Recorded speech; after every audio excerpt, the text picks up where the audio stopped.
بسم اللہ الرحمن الرحیم۔ السلام علیکم پیارے ساتھیوں، امید ہے آپ ایمان اور صحت کی بہترین حالت میں ہوں گے۔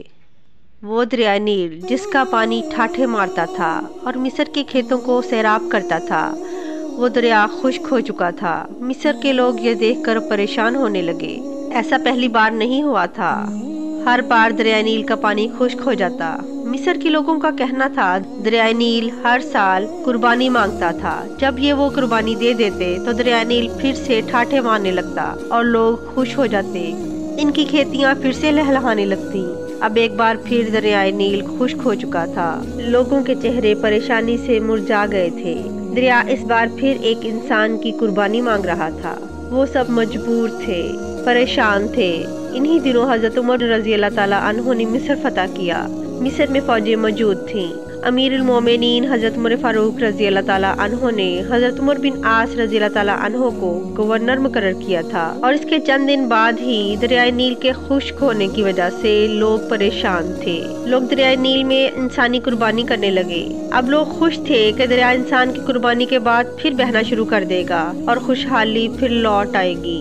آخر قربانی دینے کا دن آ گیا۔ دریائے نیل کو بھیڑ چڑھانے کے لیے قربانی تیار تھی۔ لوگ صبح ہی صبح تیار ہو کر باہر نکل آئے جیسے عید کا سماں ہو۔ ہر شخص کے چہرے پر خوشی جھلک رہی تھی۔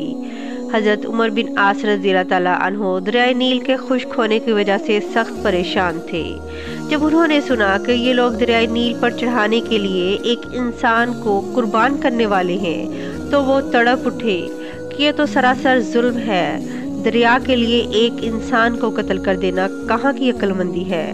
حضرت عمر بن عاص رضی اللہ تعالیٰ عنہ اپنے چند آدمیوں کے ساتھ دریائے نیل کی طرف چل پڑے۔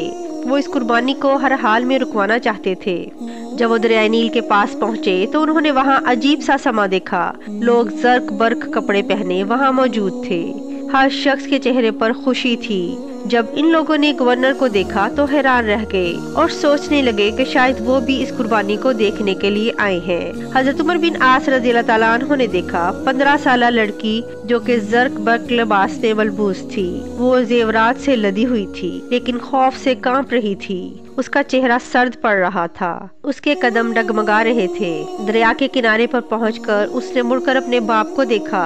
باپ کی آنکھوں میں آنسو تھے۔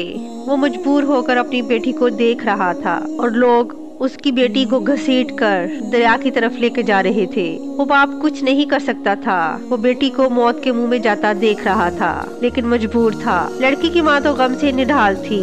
لڑکی ہاتھ چھڑا کر اپنے باپ کی طرف دوڑی۔ لوگ اس کے پیچھے بھاگ کھڑے ہوئے اور لڑکی کو لے کر پھر دریا کے کنارے پر لے آئے۔ لڑکی رو رو کر فریاد کر رہی تھی کہ مجھے چھوڑ دو، میں مرنا نہیں چاہتی، مجھے چھوڑ دو، خدا کے لیے مجھے جانے دو۔ لوگوں نے اسے مضبوطی سے پکڑا ہوا تھا۔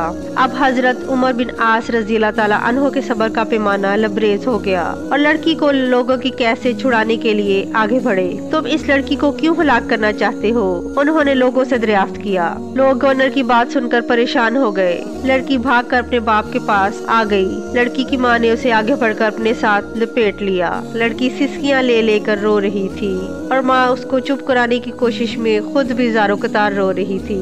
لوگوں نے کہا، اے امیر، دریائے نیل خشک ہو چکا ہے۔ وہ ہر سال ایک انسان کی قربانی مانگتا ہے۔ یہ سن کر حضرت عمر بن عاص رضی اللہ تعالیٰ عنہ نے ناگواری سے لوگوں کی طرف دیکھا اور پوچھا، کیا ایسا ہر سال ہوتا ہے؟ کیا ہر سال یہ دریا اسی طرح خشک ہو جاتا ہے؟ لوگوں نے جواب دیا، جی ہاں، ہر سال دریائے نیل ایسا ہی خشک ہو جاتا ہے، اور جب یہ دریا خشک ہوتا ہے تو ایک انسانی جان کی قربانی دی جاتی ہے۔ اس کے ساتھ ہی دریا کا پانی دوبارہ بھر جاتا ہے اور دیکھتے ہی دیکھتے دریا میں طغیانی آ جاتی ہے۔ حضرت عمر بن عاص رضی اللہ تعالیٰ عنہ نے کہا، یہ تو ظلم ہے۔ انہوں نے کہا، ہم ہر سال چاند کی 11 تاریخ کو ایک نوجوان لڑکی کا انتخاب کر کے اس کے والدین کو رضامندی سے تیار کرتے ہیں اور اسے دریائے نیل کی بھیڑ چڑھا دیا جاتا ہے اور دریائے نیل پھر پہلی حالت میں واپس آ جاتا ہے۔ یہ سن کر حضرت عمر بن عاص رضی اللہ تعالیٰ عنہ نے کہا، اسلام ان باتوں کو پسند نہیں کرتا۔ تم ہر سال ایک انسان کو قتل کرتے ہو اور دریا کی بھیڑ چڑھا دیتے ہو۔ یہ تو سراسر ظلم ہے۔ اسلام ان فضول باتوں کو مٹانے کے لیے آیا ہے، آئندہ تم ایسے نہیں کرو گے۔ لوگ بولے تو دریا خشک ہو جائے گا، ہماری کھیتیاں برباد ہو جائیں گی، لوگ بھوک سے مر جائیں گے، مویشی ہلاک ہو جائیں گے۔ حضرت عمر بن عاص رضی اللہ تعالیٰ عنہ نے کہا تم پریشان نہ ہو، ایسا کچھ نہیں ہوگا۔ حضرت عمر بن عاص رضی اللہ تعالیٰ عنہ نے انہیں یہ رسم ادا کرنے کی اجازت نہ دی۔ اب لوگ بڑے پریشان ہوئے کہ ایسا نہ کیا تو ہر طرف خوشحالی ہو جائے گی اور ہم سب بھوک سے مر جائیں گے۔ اب ان کے سمجھ میں نہیں آ رہا تھا کہ وہ کیا کریں۔ ان میں اتنی جرت نہ تھی کہ وہ گورنر کی حکم عدولی کر سکتے۔ وہ سب خاموشی سے سر جھکائے کھڑے رہے۔ حضرت عمر بن عاص رضی اللہ تعالیٰ عنہ نے لڑکی کو اس کے ماں باپ کے ساتھ گھر بھجوا دیا اور لوگ بھی آہستہ آہستہ اپنے گھروں کو جانے لگے۔ چند دنوں تک دریائے نیل کا پانی بالکل خشک ہو گیا۔ لوگ بکھلا گئے۔ ان کی کھیتی باڑی دریائے نیل کے پانی سے ہی ہوتی تھی۔ اب تو دریائے نیل خشک ہو چکا تھا، ان کی زمینیں بنجر ہو گئی۔ لوگ فاقوں سے مرنے لگے، جانور چارہ نہ ہونے کی وجہ سے تڑپ تڑپ کر رہ جاتے۔ یہ دیکھ کر لوگوں نے مصر سے نکل کر دوسرے علاقوں کا رخ کرنا شروع کر دیا۔ ہر طرف ویرانی ہی ویرانی تھی۔ حضرت عمر بن عاص رضی اللہ تعالیٰ عنہ نے جب یہ دیکھا تو وہ بھی پریشان ہو گئے۔ آخر کار انہوں نے امیر المومنین حضرت عمر فاروق رضی اللہ تعالیٰ عنہ کو ایک خط لکھا اور انہوں نے اس میں ساری صورتحال واضح کر دی۔ امیر المومنین حضرت عمر فاروق رضی اللہ تعالیٰ عنہ نے جب یہ خط پڑھا تو آپ رضی اللہ تعالیٰ عنہ نے کہا کہ آپ نے مصریوں کو بہت اچھا جواب دیا ہے کہ اسلام ایسی فضول باتوں کو مٹانے کے لیے آیا ہے۔ میں اس خط کے ساتھ ایک رکا بھیج رہا ہوں،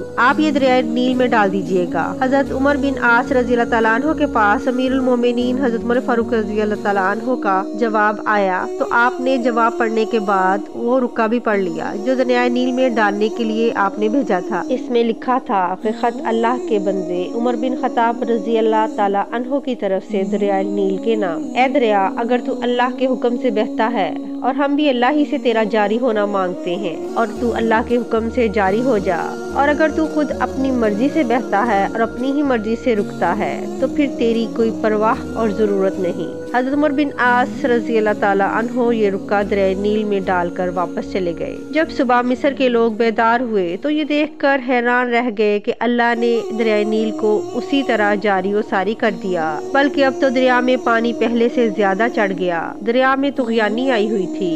لوگ یہ دیکھ کر خوشی سے چلا اٹھے۔